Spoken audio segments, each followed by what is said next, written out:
Hello summoners, welcome back to the channel. In this video we're going to talk about Blade and whether he's still worthy of ranking up using an awakening gem on and stuff like that. So first of all, we're going to talk about his awakened ability.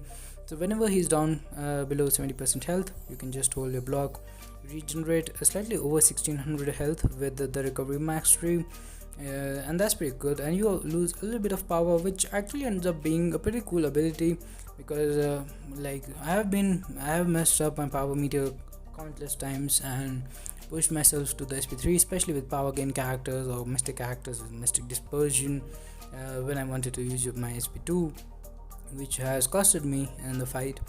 So that's pretty cool. It's a slightly unique ability, not a lot of characters. I don't think any other characters has it. I'm not sure. Yeah, so that's pretty cool. A lot of regeneration. I recently did a video of top 10 regeneration characters, and he was number one on that list.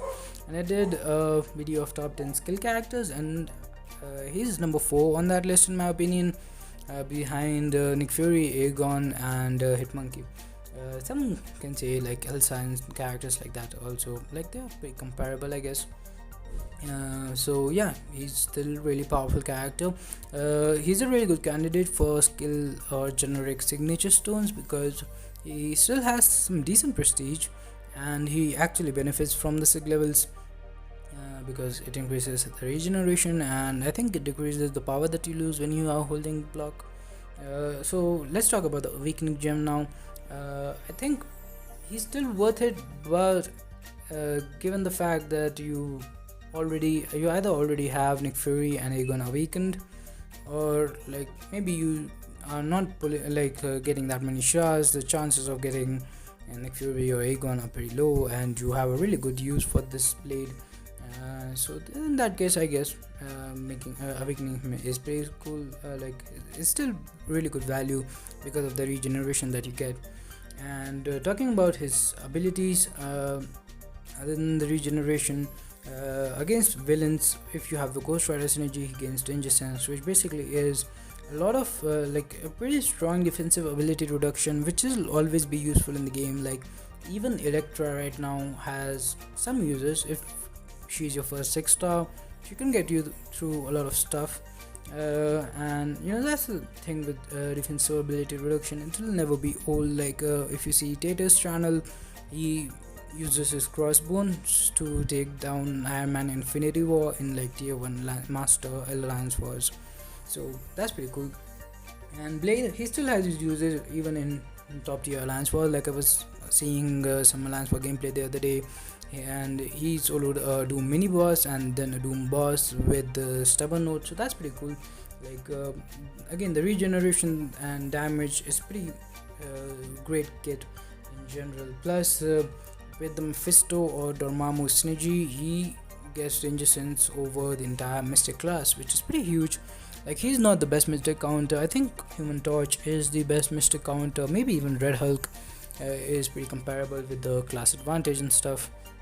But Blade, he's still pretty good, and he will always be pretty good, which is the main point here. He's not the best at anything besides regeneration at this point in the game, in my opinion.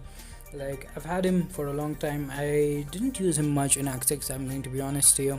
I did use him for the 6.2 Sinister, which is a pretty big roadblock. I did have the Heimdall synergy and stuff, and he's pretty good for that. And without him, it would have costed me more, maybe even roadblocked me back in the day when I didn't have that many counters to it. And he has helped me here and there with dealing with annoying magics, and before I avoid dealing with Mephisto and characters like that. So he does has his uses, but he isn't the character that he used to be. He used to be the best for everything, and he's definitely not at that level right now. He's still pretty good for Alliance Quest if you don't need bleed immunity or poison immunity. He can shrug off the debuffs faster depending on his power meter. Like, the more power, the faster he'll shrug off the debuffs, which is useful. But in a game where we have characters like Ghost, who is literally immune to everything, all the debuffs, it doesn't have that much uses. Like, if there's a fight with the bleed on me, I'll just take a bleed immune character. I won't bother taking in Blade, but maybe he's the only character you have at a high level. Then maybe, yeah. So he does have that going for him as well. Some really good damage, some really good power gain as well. Like here you see, um, first, and also, like, if you're using him, don't use him without deep wounds. Deep wounds benefits him more than almost anyone. I think Nick Fury also benefits a lot from him, but Nick Fury and Aegon, they're really up there. Um and you saw, like, he took down this, like, Red Hulk pretty easily. We are at 70% health. Even if we mess up again, like, we didn't have the best fight here, but like, this was my first try, and that's the thing. It's pretty easy to solo these characters with Blade because of the regeneration, and that has to count for a lot. And I still think he's a pretty good rank up decision.